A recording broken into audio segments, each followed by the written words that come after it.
జరిగిన టెస్టులకి మాత్రం ఒకసారి పరిశీలిస్తే మొన్నటి బ్లడ్లో ఉన్న షుగర్ లెవెల్స్ కానీ ఇప్పుడున్న షుగర్ లెవెల్స్ కానీ అంటే రాత్రి జరిపిన పరీక్షల్లో షుగర్ లెవెల్స్ చాలా ఇదిగా ఉన్నాయి. అలాగే యూరిన్ టెస్ట్లో అయితే ప్రమాదకర పరిస్థితి ఉంది. కీటోన్స్ యూరిన్ టెస్ట్లో ఫైండ్ చేయడం జరిగింది డాక్టర్స్. మొన్న బీపీ లెవెల్స్ 120/70 ఉంటే ఇప్పుడు మాత్రం అంటే రాత్రికి మాత్రం 100/70 ఉంది.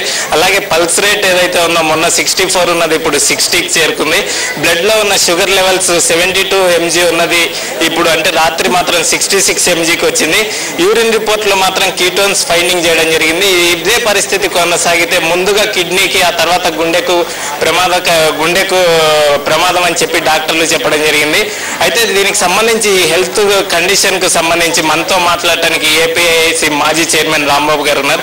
సార్, ఇప్పటికి 5 రోజులు మెతుకు ముట్టకుండా పోరాటం చేస్తున్నారు. ఈరోజు 6వ రోజు అయినా కానీ వచ్చిన ప్రతి ఒక్కళ్ళని అది ఎంత నీరసంగా ఉన్నా పలకరిస్తూ అందరినీ ఇచ్చేస్తున్నారు. ఈ పరిస్థితి హెల్త్ కండిషన్ మీద ఇంకా లేటెస్ట్ డెవలప్మెంట్స్ ఏమైనా ఉన్నాయా? డాక్టర్స్తో ఏమైనా మాట్లాడటం జరిగిందా? డాక్టర్స్ ప్రమాద స్థాయిని దాటిందని డాక్టర్స్ చెప్తున్నారు. ఆరోగ్యం నిజంగా 66 రాత్రి షుగర్ లెవెల్స్ ఉన్నాయంటే ఇవాళకి అది 60కి పడిపోయి ఉండవచ్చునని నేను అనుకుంటున్నాను. ఇంకా పడిపోతే సహజంగా అన్కాన్షియస్లోకి వెళ్ళేటటువంటి అవకాశాలు ఉంటాయి.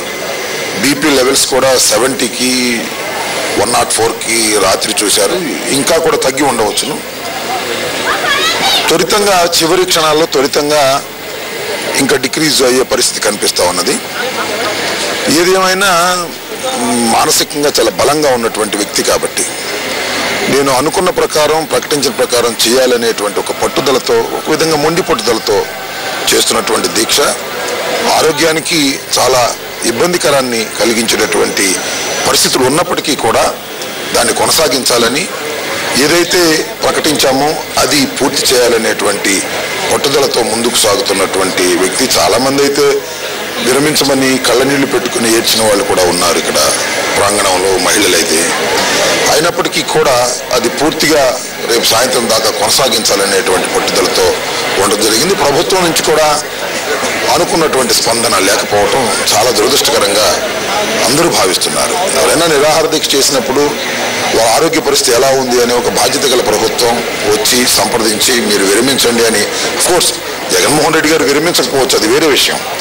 కానీ అటువైపు నుంచి కనీసమైనటువంటి ప్రయత్నం కూడా చేయకోకుండా ఇంతకుముందు జరిగినటువంటి నిరాహార దీక్షలో అందరికీ ప్రయత్నాలు చేసి వీరికి మాత్రమే ప్రయత్నం చేయకూడదు అనేటువంటి ఉద్దేశంతో వస్తే పలకరిస్తే జగన్మోహన్ రెడ్డి గారికి ఏదన్నా హైప్ పెరుగుతుందేమోననేటువంటి ఉద్దేశంతో వీళ్ళు వ్యవహరిస్తున్నటువంటి తీరు చాలా బాధాకరమైనటువంటి విషయం. దీనికి తప్పనిసరిగా ప్రజలు వ్యత్యాసాన్ని చూస్తున్నారు. ఉదాహరణకి చంద్రబాబు నాయుడు గారు నిరాహార దీక్ష చేస్తే 3 రోజులకే ఆయన హాస్పిటల్కి తీసుకెళ్ళి అక్కడ డిఎల్ రవీంద్రారెడ్డి గారు మంత్రులు వెళ్ళి డాక్టర్లని అందరికీ పురమాయించి ఫ్లూయిడ్స్ ఎక్కించడానికి ప్రయత్నం చేసి ఇవన్నీ చేశారు.